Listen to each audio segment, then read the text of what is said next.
Hi, this is Murugasundari Sureshkumar. நேற்று சேனலில் நான் பங்குச்சந்தை பெருமளவு வீழ்ச்சியானதை பற்றி பேசியிருந்தேன். கண்டிப்பாக ஒரு நாளோ இல்லைனா 1 வீக் டைம் எடுத்து கண்டிப்பாக பிக்கப் ஆகிடும் அப்படின்னு சொல்லி நான் பேசியிருந்தேன். இன்றைக்கி பார்த்திங்கன்னா பங்குச்சந்தை இன்றைக்கே ரொம்ப நல்லா கம்பேக் கொடுத்துருக்கு. அரௌண்ட் நிஃப்டி 24,297 க்ளோஸ் ஆகிருக்கு. ஸோ பேங்க் நிஃப்டி ஆல்சோ நல்லா பண்ணியிருக்காங்க. 50,119 பண்ணியிருக்காங்க. எல்லா செக்மெண்ட்ஸுமே இன்றைக்கி மார்க்கெட்டில் ரொம்ப அழகாக பெர்ஃபார்ம் பண்ணியிருந்தாங்க. அதாவது நல்ல க்ரோத்தில் இருந்தது. நிறைய ஃபார்மா 4.6% வரைக்கும் பண்ணியிருந்தாங்க. Lupin and Natco pharma done extremely well.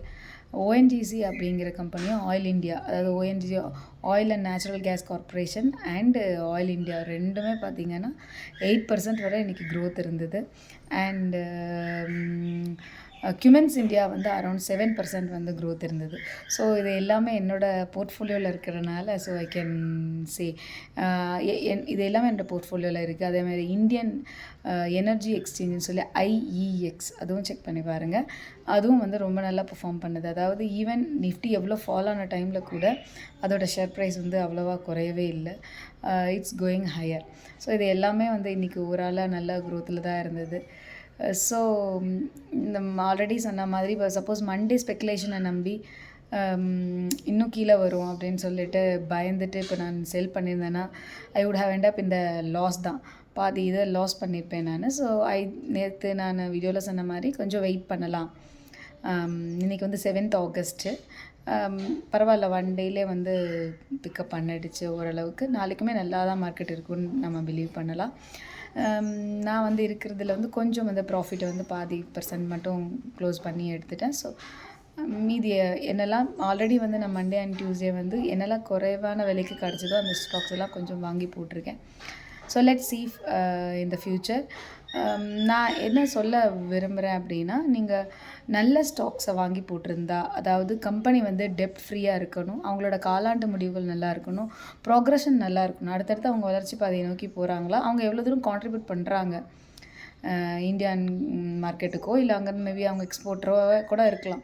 So அதெல்லாம் பார்த்துட்டு நீங்கள் முடிவு பண்ணி வாங்கியிருந்தீங்கன்னா நிஃப்டி எவ்வளோ தூரம் ஃபால் ஆனாலும், மார்க்கெட் எவ்வளோ க்ராஷ் ஆனாலும் நம்ம பயப்பட வேண்டியது இல்லை. அது இறங்கி இருந்தால் கூடவே 5 to 10% ஈவன் 20% ஃபால் ஆனாலும் திரும்ப கண்டிப்பாக பவுன்ஸ் பேக் ஆகும். ப்ரொவைடர் நம்ம என்ன பண்ணியிருக்கணும்னா, ஒரே ஸ்டாக்கில் பல்காக போட்டிருக்கக்கூடாது பணத்தை. சப்போஸ் ஒரே ஷேர் நல்லா போகும் அப்படிங்கிறதுக்காக 500,000 ஷேர்ஸ் வாங்குறது மிகப்பெரிய தப்பாக போயிடும். ஸோ எல்லாமே ஸ்ப்ளிட்டப்ஸ் பண்ணி போட்டு வைக்கலாம். எல்லா செக்மெண்ட் வைஸாக 50, 20 ஷேர்ஸ், 30 ஷேர்ஸ் ஸ்ப்ளிட்டப் பண்ணும்போது எல்லா செக்மெண்ட்டுமே ஒரே நாளில் டவுன்ஃபால் ஆகிறதுக்கு வாய்ப்பு கொஞ்சம் குறைவு. ஸோ அதனால் ஏதாவது ஒன்றில் நம்ம ப்ராஃபிட் பண்ண அதிக வாய்ப்பு இருக்குது. ஸோ அகைன் நான் சொன்ன மாதிரி தான் டிசம்பருக்குள்ளே நிஃப்டி 25,000 அப்படிங்கிற பாயிண்ட்டை ஈஸியாகவே க்ராஸ் பண்ணிவிடும். இந்த மாதிரி நான் நல்ல ஸ்மார்ட் இன்வெஸ்ட்மெண்ட் பண்ணுறதை பற்றி தான் நான் இந்த சேனலில் வீடியோஸ் நிறையா போடுறதா இருக்கேன். வீக்லி ஒன்ஸ் நான் இன்னும் ஃப்யூச்சரில் பிளான் பண்ணிகிட்டு இருக்கேன். ஸோ எப்படி நம்ம மணியை சிம்பிள் இன்வெஸ்ட்மெண்ட்ஸில் போட்டு க்ரோ பண்ணலாம் அப்படிங்கிறத பற்றி நான் ஆல்ரெடி போட்டு எக்ஸ்பீரியன்ஸ் பண்ணி அதிலேருந்து வந்த ரிசல்ட்டை மட்டும்தான் நான் ஷேர் பண்ணுறதா இருக்கேன்.